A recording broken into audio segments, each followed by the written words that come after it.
শ্রী শ্রী গৌরনিতাই মন্দিরে শ্রীধাম মায়াপুরের শ্রী চৈতন্যদেবের উপরে বই জননায়ক চৈতন্য বইটির শুভ উদ্বোধন হলো। শ্রী চৈতন্য মহাপ্রভু কেবল একজন সন্ন্যাসী বা ধর্মপ্রচারক ছিলেন না, তিনি ছিলেন যুগের মধ্যযুগের বাংলার এক পরাধীন ও সমাজ বিক্ষুব্ধ সময়ের শ্রেষ্ঠ নায়ক।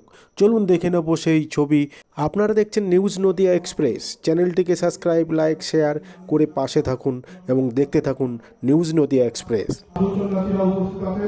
আপনারা দেখতে পাচ্ছেন বইটি প্রকাশ হচ্ছে, অর্থাৎ একটি সুন্দর বই দীর্ঘ সময় ধরে এই কাজের মধ্যেও তিনি বইটি লিখেছেন। অত্যন্ত আমরা সাফল্য লাভ করতে পারছি, তার জন্য সকলকে আমরা ধন্যবাদ জ্ঞাপন করছি। এই মন্দির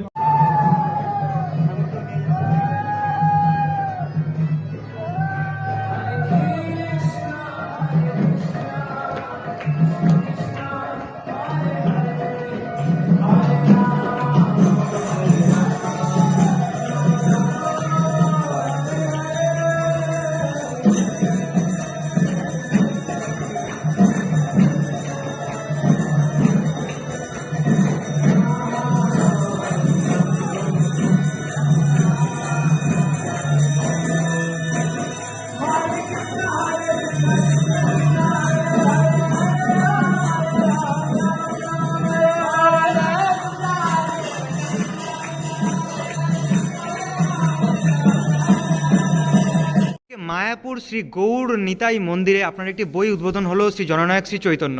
এই বইটিতে আপনি কি কি বিষয় উপস্থাপন করতে চেয়েছেন বা করেছেন? স্বয়ং ভগবান বিষ্ণু কলিযুগের অবতার হিসাবে ধর্ম রক্ষার জন্য তিনি আবির্ভাব হয়েছিলেন এবং হিন্দু সমাজের মধ্যে জাতপাত প্রথা দূর করানোর জন্য যেমন হরিদাসকে যেমন আসতে হয়েছিল, ঠিক তেমনি আমরা তার মধ্যে দেখেছি সমস্ত ধর্মের মানুষকে একত্রিত করে রাস উৎসব করেছিলেন। অর্থাৎ সংঘ শক্তি কলির যুগে, আর সংগঠিত শক্তি কলিযুগের উদ্ধারকর্তা। যে সময় তিনি আবির্ভাব হয়েছিলেন তখন দলে দলে মানুষ সনাতন ধর্ম ছেড়ে, হিন্দু ধর্ম ছেড়ে মুসলিম ধর্ম গ্রহণ করছিলেন। তাই পাপ পাল্লা ভারী হয়ে গেছিল, আর সেই সময় ধর্ম রক্ষার জন্য তিনি এখানে নবদ্বীপের মায়াপুরে আবির্ভাব হয়েছিলেন। আর সেই ঘটনাকে কেন্দ্র করে তিনি যে শুধু ওই হরে কৃষ্ণ করে উদ্ধার করেছেন তা নয়, তিনি তার জীবনের সব কিছু দিক প্রয়োগ করেছেন, সমস্ত মানুষকে শিক্ষা দিয়েছেন। আর সেই দিকগুলো আমি এই বইটার মধ্যে তুলে ধরেছি। আপনার স্বরচিত এই বইটি সাধারণ মানুষ যদি পড়তে চায় কোথা থেকে সংগ্রহ করতে পারবে?